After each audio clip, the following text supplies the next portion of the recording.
Program Kampung Iklim, Gerakan Nasional Pengendalian Perubahan Iklim di tingkat tapak berbasis komunitas. Sadarkah kita akan kecenderungan bencana yang semakin sering terjadi? Sejak beberapa dekade terakhir, kecenderungan bencana di Indonesia semakin meningkat. Didominasi oleh bencana terkait iklim dan cuaca ekstrim atau hidrometeorologi seperti banjir, puting beliung, longsor, kebakaran hutan, dan kekeringan. Ada beberapa faktor yang menyebabkan kecenderungan bencana meningkat. Sebagian besar disebabkan kerusakan dan penurunan kualitas lingkungan akibat aktivitas manusia. Misalnya seperti kritisnya daerah aliran sungai, pertumbuhan penduduk, urbanisasi, masalah tata ruang, dan perilaku masyarakat yang belum mencerminkan kepedulian untuk menjaga lingkungan. Makin diperburuk dengan perubahan iklim yang terjadi akibat pemanasan global.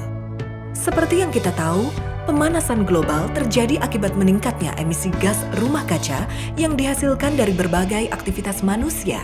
Kementerian Lingkungan Hidup dan Kehutanan mengajak seluruh elemen masyarakat untuk ikut berperan aktif karena individu dan masyarakat merupakan kunci utama dalam hal pengurangan risiko bencana hidrometeorologi.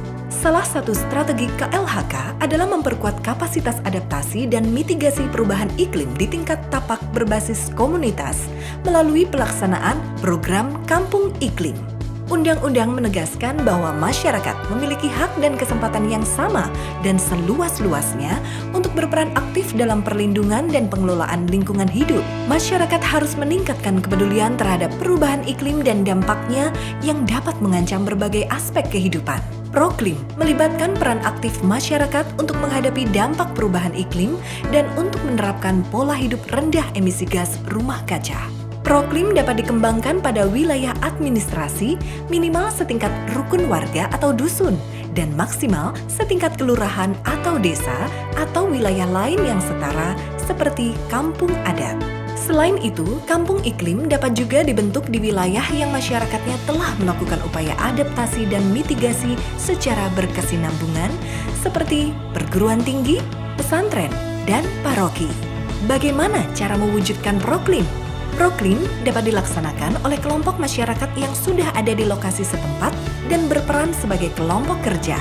Kelompok kerja proklim ini kemudian mengidentifikasi kerentanan, risiko, dan dampak perubahan iklim yang terjadi di lokasi setempat, dan juga sumber emisi di lokasi setempat.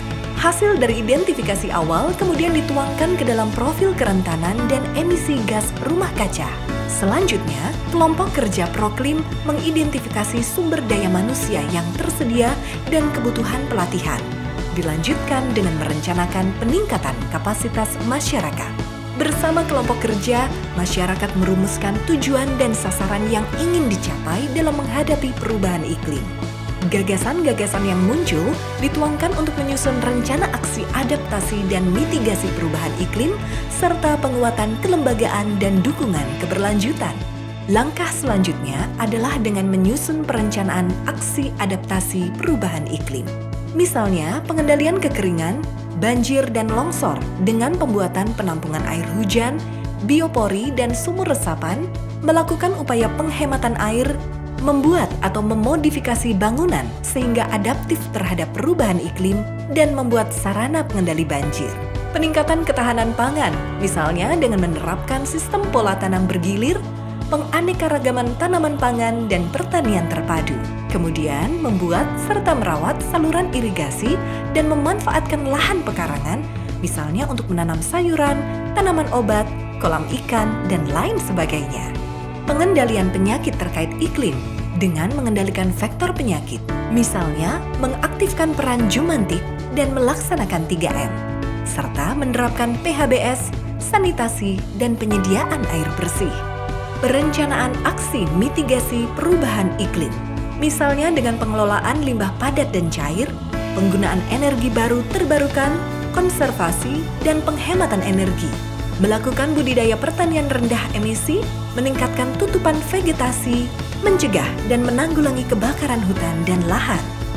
Perencanaan aksi adaptasi dan mitigasi perubahan iklim di wilayah pesisir, yaitu dengan penanganan atau antisipasi kenaikan muka air laut, rob, intrusi, abrasi, ablasi, erosi akibat angin dan gelombang tinggi, pembuatan struktur pelindung buatan, dan mata pencaharian alternatif. Selanjutnya adalah pelaksanaan rencana aksi-aksi tersebut. Aksi dilaksanakan dengan memprioritaskan aksi yang berkontribusi paling besar untuk menurunkan emisi gas rumah kaca atau yang menjawab ancaman terkait dampak perubahan iklim yang paling kritis. Proklim merupakan kegiatan berbasis komunitas yang berkelanjutan, sehingga penguatan kelembagaan merupakan kunci keberhasilan dalam pelaksanaan Proklim. Kelompok masyarakat yang terdapat pada lokasi Proklim merupakan ujung tombak dalam pelaksanaan kegiatan adaptasi dan mitigasi perubahan iklim di tingkat tapak. Dengan pelaksanaan aksi yang berkesinambungan dan berkelanjutan, Proklim dapat memberikan manfaat di bidang ekonomi, sosial, lingkungan, dan pengurangan risiko bencana terkait iklim. Dengan Proklim pula, kita dapat membangun generasi baru yang peduli terhadap perubahan iklim. Demi anak cucu kita, demi keberlangsungan kehidupan di bumi. Ayo, bersama Proklim, kita laksanakan aksi adaptasi dan mitigasi perubahan iklim secara berkelanjutan.